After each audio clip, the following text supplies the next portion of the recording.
अब इनसे या इनसे जुड़े हुए लोगों से पूछताछ का दौर चल रहा है। इसी बीच में एक बड़ी खबर आ रही है कि जम्मू कश्मीर में भी लगातार गिरफ्तारियां हो रही हैं, लगातार वहां से भी धरपकड़ की कोशिश जो पहले से चल रही थी उसमें सफलता भी मिल रही है।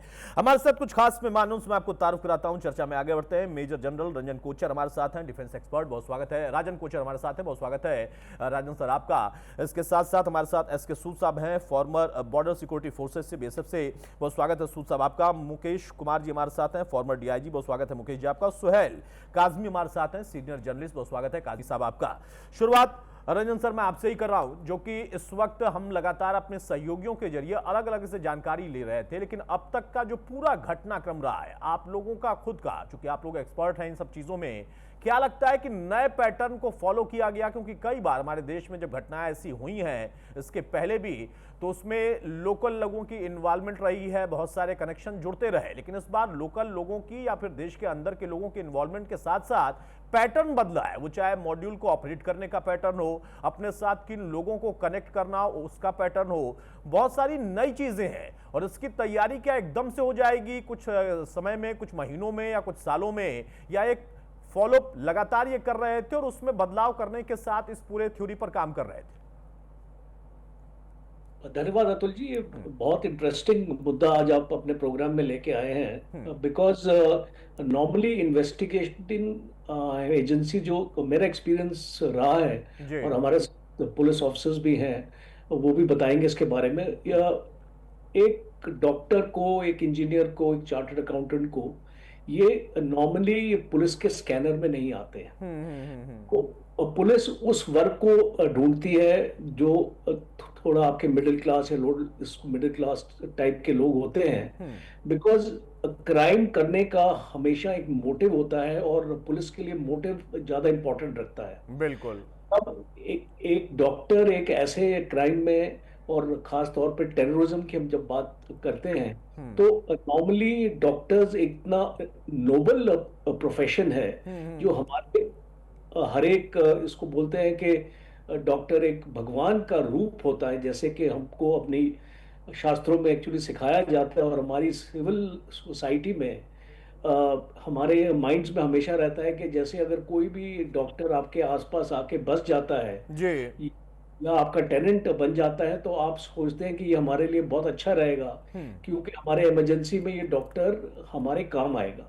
अब यहाँ पे इस चीज का फायदा उठाया गया है, और ये बहुत डीप थॉट रखने वाली स्ट्रेटजी है। देखिए, ये इतनी स्ट्रेटजी इतनी बारीकी से एक्चुअली बनाई कि क्योंकि किसी का भी कोई पास्ट रिकॉर्ड नहीं है, तो अगर आप पास्ट रिकॉर्ड होगा तो इन्वेस्टिगेशन में पुलिस को आसानी होती है उसको ढूंढने के लिए।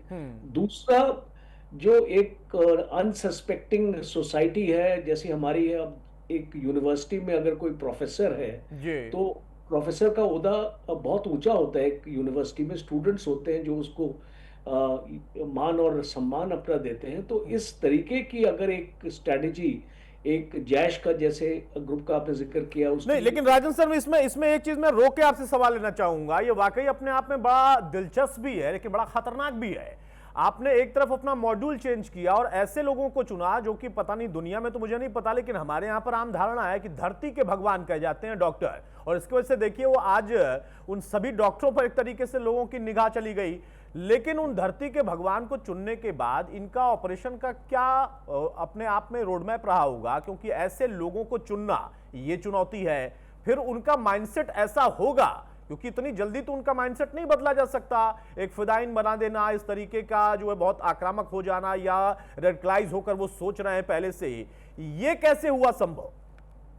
देखिए, आपको इसके तार एक्चुअली जोड़ने पड़ेंगे जम्मू एंड कश्मीर के साथ। देखिए, आप जितने भी ये डॉक्टर्स आप निकल के आ रहे हैं, ये उसी स्टेट से आ रहे हैं। आपने जो इनके लिंक्स देखे पुलवामा में, जो काफी इनके लिंक्स है, और पुलवामा एक ऐसा रेडिकलाइज्ड एरिया इसको माना जाता है जिसमें काफी लोग वहां पे रेडिकलाइज्ड है। मैं 3 टेन्योर जम्मू एंड कश्मीर में कर चुका हूं, तो एक मुझे अंदाजा है कि किस तरीके से रेडिकलाइजेशन वहां पे फैलाया जाता है, और किस टाइप की लिटरेचर और सोशल मीडिया एक बहुत जरिया है, इनके अपने ग्रुप्स बने हुए हैं, और वहाँ पे इनका जो माइंड है वो पूरा इसको बदलाव और नफरत के साथ जो इस टाइप की चीज़ों को बढ़ावा दिया जाता है। मदरसा है जहाँ पे एजुकेशन इसी टाइप की होती है कि आपके रिलीजियस के अगेंस्ट, इसको रिलीजन के अगेंस्ट, और हिंदू मुस्लिम डिवाइड और इस टाइप की चीज़ें। और इनको बदलाव लाने में देखिए हमने बहुत कोशिश करी है।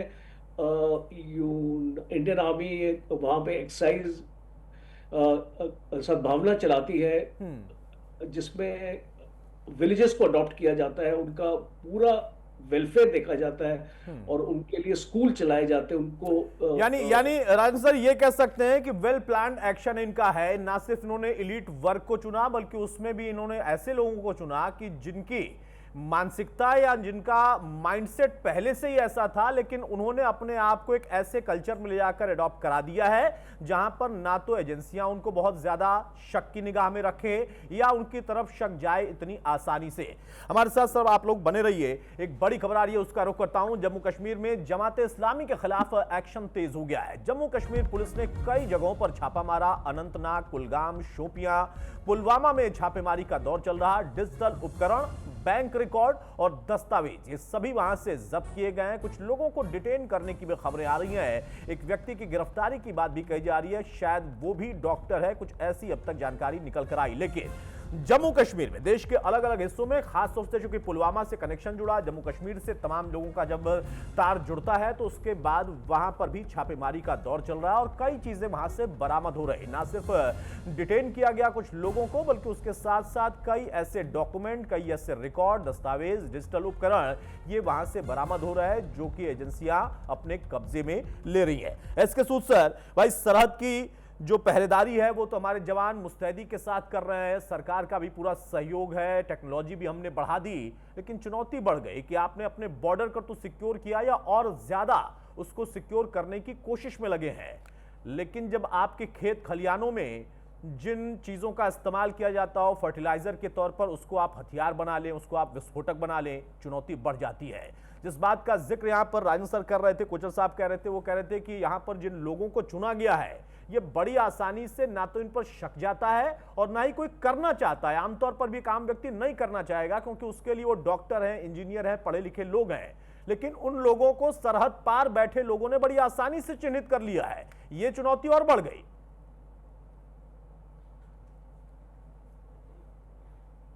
एसके सूद सर।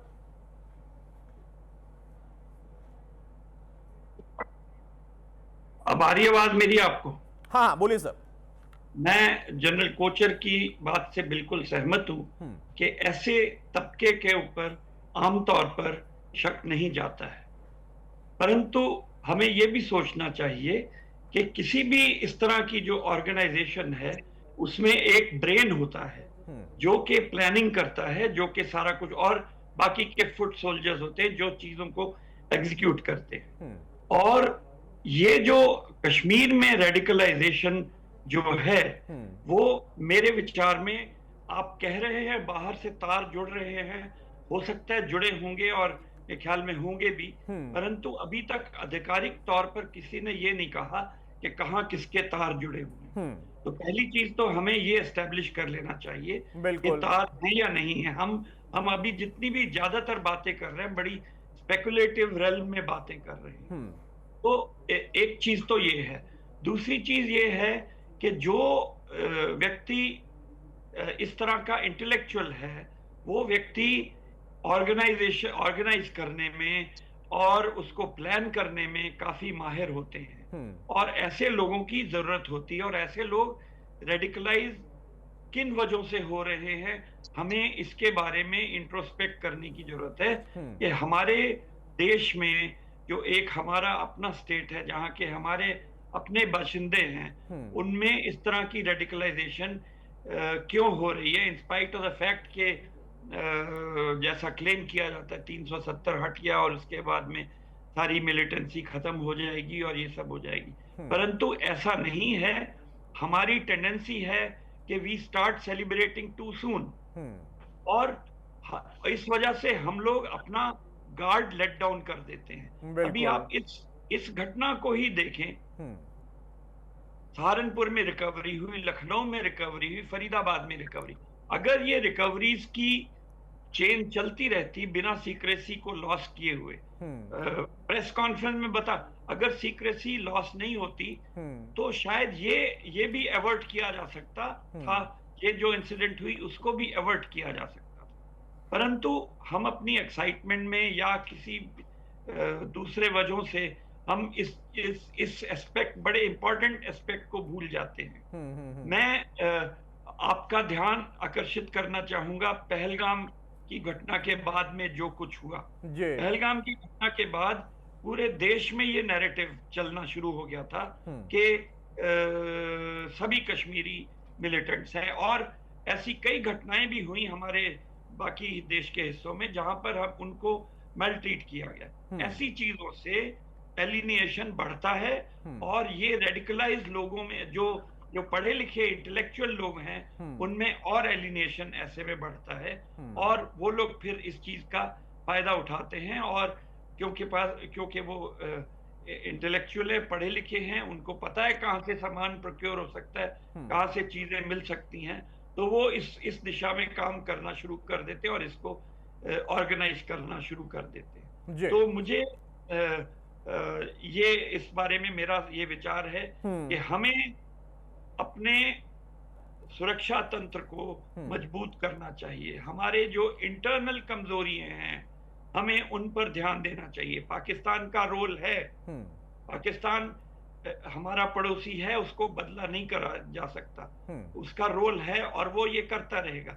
ठीक है सू सर, मैं इसी बात को आगे बढ़ाता हूं। महेश जी, जो बात सू सर कह रहे हैं कि हमारी जो इंटरनल प्रॉब्लम्स हैं, जो कमजोरी है, या फिर जो घटना हुई उसके बाद से जिस तरीके की गतिविधियां देश के अंदर हुई पुलवामा के बाद, क्या वो बड़ा फैक्टर बन गया कि अंदर ही अंदर कुछ आग जल रही थी, वहां पर ऐसे लोगों को कांटेक्ट किया गया, चुन लिया गया, सरहद के पार से, सरहद के इस पार से, उस पार से वो कनेक्शन जुड़ते रहेंगे? ठीक कहा सू सर ने कि उसको अब जब तक एस्टैब्लिश ना हो जाए हम सिर्फ उस पर चर्चा नहीं कर सकते, कयासबाजी नहीं हो सकती। लेकिन ये तो पता चल गया कि हाँ, हमारे आसपास में ही ऐसे लोग हैं जो कि नहीं पढ़े हैं, ज्यादा पढ़े हैं, उन सब चीज को किनारे कर दीजिए, लेकिन माइंडसेट क्या है, बहुत खतरनाक है।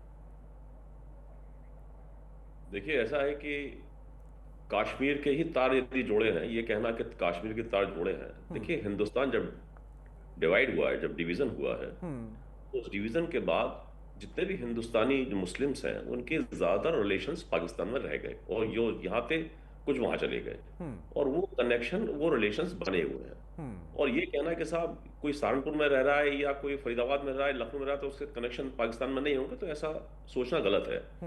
कश्मीर ये है कि ये बहुत एडजेसेंट स्टेट है कश्मीर का पाकिस्तान के, और जो पाकिस्तान का जो एरिया है, क्योंकि उसमें ये सारे इस तरह के मूवमेंट्स और सारे इस तरह के जो रेडिकलाइज्ड जो ग्रुप्स हैं वो काम कर रहे हैं, जो मिलिटेंट्स ग्रुप हैं वो भी काम कर रहे हैं, तो उनके संपर्क ज्यादातर कश्मीर में बन जाते हैं, और हैं, ऑलरेडी हैं, पिछले 70 साल से है। जैसा कि अभी सू साहब ने कहा कि भाई 370 का एवोल्यूशन हो गया, ये सोचेंगे साहब सब खत्म हो जाएगा, 370 के साथ सब चीजें समाप्त हो जाएंगी, तो ऐसा नहीं है। दूसरी बड़ी चौंकाने वाली बात यह है कि डॉक्टर शाहीन जो कि एक 2005 में यानी 2005 में वो एमडी करती हैं इलाहाबाद से, और वो करीब 20 साल की यानी प्रोफेसर भी रही हैं, असिस्टेंट प्रोफेसर रही हैं कानपुर मेडिकल कॉलेज में, जो कि एक कहना चाहिए उस ग्रुप को बिलोंग करती हैं जिसमें कि जैसा कि जनरल साहब ने कहा कि यू कैन नॉट सस्पेक्ट। वो लेडी जो कि उसको लीड कर रही हैं, एक जैश के उस लेडी विंग को लीड कर रही हैं और उसको रेडिकलाइज कर रही हैं। अब ये भी आ रहा है कि वो बहुत ऑनलाइन क्लासेस लिया करती थी। तो ये जो फिनोमेना है, ये इट्स वेरी डेंजरस फिनोमेना। और देखिए, डॉक्टर्स का कहना, अब जैसे भटकल था, ही वॉज इंजीनियर, मेमन था, he was a chartered accountant. तो ये बात जरूर है कि निश्चित रूप से पुलिस के स्कैनर में ये लोग नहीं आते हैं, बड़ी आसानी से नहीं आते हैं। लेकिन एक बात जरूर है कि एक्टिविटीज जो हैं, जो बॉडी लैंग्वेज है और जो एक्टिविटीज हैं, वो देखिए ये हम डिपेंड करता है कि आप कितना निगरानी है या कितना आप उनको मॉनिटर कर रहे हैं, या आसपास के लोग कितना आपको जान रहे हैं, पहचान रहे हैं। ज्यादा लोगों ने अपनी आइडेंटिटी को छुपाए रखा, अपनी आइडेंटिटी को ज्यादा डिस्क्लोज नहीं किया, और ज्यादा बातचीत ना करना, मिलना जुलना नहीं, और अपने काम से काम, मतलब आप देखिए कि वो इस तरह से उन्होंने अपने को एनवायरनमेंट से अलग रखा ये अपने आप में और ज्यादा डेंजरस हो जाता है ना महेश जी, कि फिर उसके बाद आप ऐसे लोगों को मॉनिटर कैसे कर सकते हो? ना तो एजेंसियों की निगाह में है, आम आदमी उनके बारे में ऐसा सोच नहीं सकता है, और उनका जो गोल है, उनका जो एम है, बिल्कुल फोकस्ड है।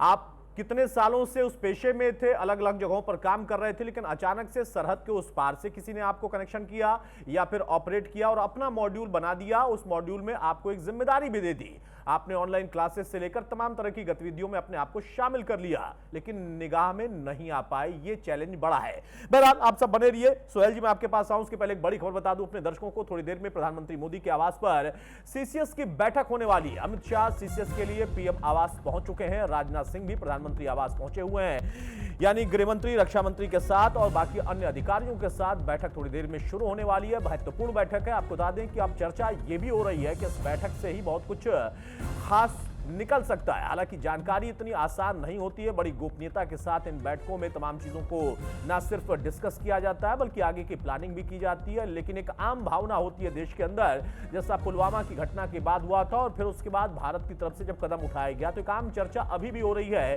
कि क्या उस दिशा में हम आगे बढ़ रहे हैं, और अगर बढ़ रहे हैं तो टारगेट क्या होगा, कैसे होगा, कहां होगा। बहरहाल सोहेल काज़मी साहब, आपने लंबे समय तक पत्रकारिता को उस जगह पर, उस इलाके में निभाया है, उस धर्म को आप काम करते रहे हैं। जो 370 का मेहमानों ने भी जिक्र किया, एक आम धारणा बनी थी कि उसके हटने के बाद बहुत बदलाव आएगा, मानसिकता में भी बदलाव आ जाएगा जम्मू कश्मीर से लेकर पूरे देश में। लेकिन इस घटना के बाद फिर से कनेक्शन जब वहां पर जुड़ता है तो माना जाता है कि वो चाहे 370 के हटने के बाद हो या फिर पढ़े लिखे हो या ना हो, लेकिन बचपन से या तो उनके अंदर ये भरा गया या फिर पढ़ने के बाद भी उनके अंदर ये भरा है कि वो अपने आप को एक आम व्यक्ति से, आम समाज से अलग कैसे कर सकते हैं और उनका गोल क्या है। क्या इस पूरे घटनाक्रम से और जितनी गिरफ्तारियां हुई हैं, जितना अभी तक जम्मू कश्मीर, पुलवामा, इन तमाम जगहों पर छापेमारी चल रही है और खुलासे हो रहे हैं, एक नया नेटवर्क बनता उभरता दिख रहा है या पुराना ही पैटर्न है, नए चेहरे हैं? बिल्कुल सर, पहले तो गुड आफ्टरनून सबको, मेरे जितने भी को पैनलिस्ट हैं। दूसरा ये है, आपने देखा पूरी दुनिया में जो क्रॉस बॉर्डर टेररिज्म है, किसी भी इलाके में या किसी भी स्टेट में 2 साल, 5 साल, 7 साल या 10 साल में खत्म हो जाता है। ये पहला और आखिरी खित्ता है जिसको जम्मू कश्मीर कहते हैं, जहां 88 से लेके आज तक क्रॉस बॉर्डर हो तो 77 ईयर से रहा है, लेकिन जो मैं मेन आपको पीरियड बता रहा हूँ जिसकी शुरुआत 87, 88 में हुई, आज तक वो चल रहा है। और उसका रीजन क्या है? रीजन ये नहीं है कि पाकिस्तान जो है बॉर्डर्स पे इन्फिल्ट्रेट करता है या वो डिफरेंट साजिशों, डिफरेंट कलर्स के साथ मिलिटेंसी को यहाँ बनाने की कोशिश करता है, लेकिन विद इन स्टेट भी कुछ ऐसे अनासर हैं, फ्रिंज एलिमेंट्स हैं, चाहे वो डिफरेंट ऑर्गेनाइजेशन से बिलोंग करते हैं, गरीब हैं, वोटर्स हैं, उनको इस्तेमाल करता रहा है और उनको कहीं ना कहीं रेडिकलाइज करके इस मूवमेंट को वक्तन बवक्तन जो है वो जो है बढ़ाने की कोशिश करता है। लेकिन ये जो चीज सामने आई है, ये एक नया कलर है, एक नई मॉड्यूल के साथ आपने देखा। आईएसआई और पाकिस्तान आर्मी जो है, उनके पास कोई और काम तो है नहीं, वो 24 घंटे इसी फिराक में रहते हैं। देखिए अफगानिस्तान में जहां उनके लोग ट्रेन हुआ करते थे, जहां उनके टेरर कैंप्स को ट्रेनिंग दी जाती थी, आज वो उनका दुश्मन बन बैठा है, वो हिंदुस्तान के साथ दोस्ती कर रहा है। और देखिए हिंदुस्तान की इमेज पूरी दुनिया में जैसे जैसे बढ़ती है, पाकिस्तान फ्रस्ट्रेट होता है। जम्मू कश्मीर में थोड़ी सी जमहूरियत अच्छी तरह पनपने लगती है, टूरिज्म आने लगता है, पाकिस्तान फ्रस्ट्रेट हो जाता है। अब ये जो नया मॉड्यूल है, देखिए पैसे की आड़ में, ड्रग्स की आड़ में, मजहब की आड़ पे बहुत से रंग रूप है मिलिटेंसी के जो जम्मू कश्मीर के लोगों ने और हमारी सिक्योरिटी एजेंसीज ने देखे हैं। वो मैं समझता हूँ किसी भी दुनिया के किसी भी कोने में ऐसे फिनोमिनल चेंजेस जो हम बोलते हैं, नए तरीकाकारों से मिलिटेंसी को इंट्रोड्यूस किया गया है। और ये भी, और देखिए पाकिस्तान का एक ही काम है, उसकी बुनियाद है हिंदू मुस्लिम जो है, Islamic state versus Hindu state. वो तो जब से उनकी शुरुआत हुई है, बुनियाद पड़ी है, कायदे आजम जिना जिसको वो बोलते हैं, वो इसी पे चलते रहेंगे। देखिए जी, तो वो इस बुनियाद से बाहर नहीं जाएंगे और उनके पास कोई महत्वपूर्ण, आप बहुत इंपॉर्टेंट बात कह रहे हैं कि नए कलर है, और आपने अच्छा कहा, उदाहरण दिया कि शायद दुनिया में ये अपने आप में एक नया उदाहरण ही है, या कहें कि एक ऐसा उदाहरण है कि जो कि लंबे समय से चल रहा है कि ये खत्म होने का नाम नहीं ले रहा। कनेक्शन ना सिर्फ जम्मू कश्मीर से जुड़ जाते हैं देश के अलग अलग हिस्सों में ऐसी घटनाओं को अंजाम देने के लिए, और वो चीजें 370 जैसी धारा हटने के बाद भी अभी तक लोगों के जहन में है या पैदा की जा रही है कि हमसे क्या छीना गया है। उसमें किस लोगों की पॉलिटिक्स हो सकती है, उनके अपने व्यक्तिगत लाभ हो सकते हैं, सरहद के पार वालों के भी, अंदरूनी वालों के भी, लेकिन उसके साथ साथ एक बड़ी लड़ाई है जो कि अपनों से अंदरूनी ही लड़नी है। जो तस्वीरें हम आपको दिखा रहे थे, प्रधानमंत्री की अहम बैठक होने वाली है, तमाम बड़े अधिकारी वहां पर पहुंच रहे हैं, गृह मंत्री, रक्षा मंत्री वहां पर पहुंचे हुए हैं, जैसा मैंने पहले बताया। कोचर साहब, अब यहां पर एक तरफ चर्चा हम लोग कर रहे हैं कि नए मॉड्यूल है, नया पैटर्न है, बहुत सारी चीजें हैं, लेकिन उस बीच में अपनी सरकारों से उम्मीद होता है कि जवाब दिया जाएगा। अब सवाल यह है, जैसा सूद साहब भी कह रहे थे कि जब तक कुछ एस्टेब्लिश ना हो जाए हमें बहुत ज्यादा उस पर कयासबाजी नहीं करनी चाहिए, स्पेकुलेट नहीं करना चाहिए, लेकिन कनेक्शन हो रहे हैं, जुड़ रहे हैं। कहा जा रहा है कि नहीं, एक मॉडल तैयार किया गया जिसमें लेडी डॉक्टर को और महिलाओं को जिम्मा दिया जाएगा, उसके तार अजहर से, उसकी बहन से जुड़ रहे हैं, वहां पर उसकी सुरक्षा बढ़ा दी गई है, कल आत्मघाती हमला वहां पर भी हो जाता है। बहुत सारी ऐसी चीजें हैं जो कि सरहद के पार ही कनेक्ट करती हैं। तो क्या ऑपरेशन सिंदूर पार्ट 2 होने की दिशा में भी हम आगे बढ़ सकते हैं या बहुत प्रारंभिक हो जाएगा इस पर सवाल पूछना और चर्चा करना, क्योंकि अभी अंदरूनी बहुत जांच बाकी है, एनआईए उस पर काम कर रहा है। मुझसे पूछ रहे आपने पूछा है। हाँ जी रंजन साहब, तो ये बहुत अच्छा सवाल आपने पूछा है, टेलिंग यू, बिकॉज इसलिए ये जब न्यू नॉर्मल अनाउंस किया और हमने बोला कि सिंदूर 2.0 तब होगा जब अगर पाकिस्तान कोई टेररिस्ट हमला हमारे ऊपर ऑर्केस्ट्रेट करेगा, तो आप देखिए कि all of a sudden Pakistan ने अपनी स्ट्रेटजी को बदल दिया और इस स्ट्रेटजी को सामने लिया है कि भारतीय मूल के लोगों को रेडिकलाइज करके और उन्हीं को इंस्ट्रूमेंट बनाया जा रहा है टेररिज्म को फैलाने के लिए। इसका मतलब कि कल आप ये नहीं बोल पाएंगे कि ये पाकिस्तान से हो रहा है, और ये बहुत क्लैरिटी से अब आपको समझ आ जाना चाहिए कि ये एक तरीका है, एक स्ट्रेटजी है कि ये जो सिंदूर 2.0 से दूर रखने के लिए। और बिकॉज कल अगर आप अपने डोजियर भी बनाएंगे, अपनी चीजें भी बनाएंगे, तो आपको इसको ये आपको बताना पड़ेगा कि आप ही के लोग जो रेडिकलाइज होके ये काम आप ही के देश के अंदर अपना कर रहे हैं, तो ये चीज को आपको समझने की जरूरत है। और इसीलिए अभी तक आपने देखा है कि ना तो प्राइम मिनिस्टर ने पाकिस्तान का नाम लिया है और ना ही होम मिनिस्टर ने पाकिस्तान का नाम लिया है। तो आज की जो सीसीएस की बैठक है ये एक बहुत महत्वपूर्ण होगी और उसमें देखिए उन्होंने पैटर्न बदला है, तो हमें भी अगर जवाब देना भी है तो उसको पैटर्न बदल के ही देना पड़ेगा, ताकि कल को वो बात ना आ जाए कि हमारा तो कोई लेना देना नहीं था, जैसी उनकी मंशा है, फिराक में है। सूद साहब सहमत है आप कोचर साहब की बात से? वो कह रहे हैं कि हाँ, ना सिर्फ उन्होंने अपने पैटर्न को बदला है बल्कि बहुत दिमाग के साथ अगर इसमें कहीं इन्वॉल्वमेंट उनका होगा तो अपने आप को दूर भी रखा है। जी मैं बिल्कुल सहमत हूं और मैं इस तरह की वॉर मॉन्गरिंग के बिल्कुल पक्ष में नहीं, क्योंकि उनके पास लॉस करने के लिए कुछ नहीं है। हमारे पास लॉस करने के लिए सब कुछ है। हमारी बेटर इकोनॉमी है, हमारी पॉपुलेशन उनसे ज्यादा बेहतर है, और अगर ऑपरेशन सिंदूर जैसा कई जगहों पर कहा जा रहा है कि लॉन्च किया जाए, जहां आपने भी वो कहा, तो उसको लॉन्च करने में मुझे कोई भी वो रैशनल नहीं दिखाई देता। और बल्कि हमें, जैसा मैंने पहले भी कहा, इनवर्ड देखने की आवश्यकता है। पाकिस्तान फैक्टर को साथ आंख में रखते हुए इनवर्ड देखने की जरूरत है। हमें अपने अंदरूनी हालात को सुधारने की जरूरत है। हमें अपने इंटेलिजेंस इनपुट्स को सुधारने की जरूरत है। हमारे सिक्योरिटी अपरेटस को, अब हर जगह रिकवरी हो रही थी पर दिल्ली पुलिस अलर्ट नहीं थी इस मामले में। ऐसा कैसे हो गया जो ये घटना हो गई हर जगह? तो हमें अपने सिक्योरिटी अपरेटस को अलर्ट रखना है। हमें इंटेलिजेंस एजेंसीज की स्किल्स को बढ़ावा देना है, और हमारा जो जवान जो लास्ट माइल पर है, जो बीट जवान है, उसको ट्रेन करना है कि वो ऑब्जर्वेशन और उस ऑब्जर्वेशन से पैटर्न डिसर्न करने की काबिलियत उनमें आए।